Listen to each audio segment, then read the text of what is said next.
Chat With Me viewers how you came to write that song. Well, as a youth man, we sit down on the corner and I always observe, I always observe. And the youths, them are always begging.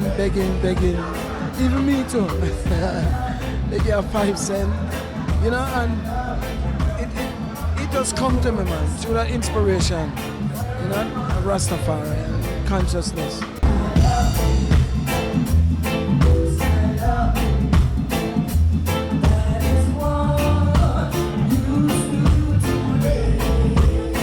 It's really nice to be here, and I hope I come again after being not here for 15 years. I've been here, I've got children here, but I never come and sing.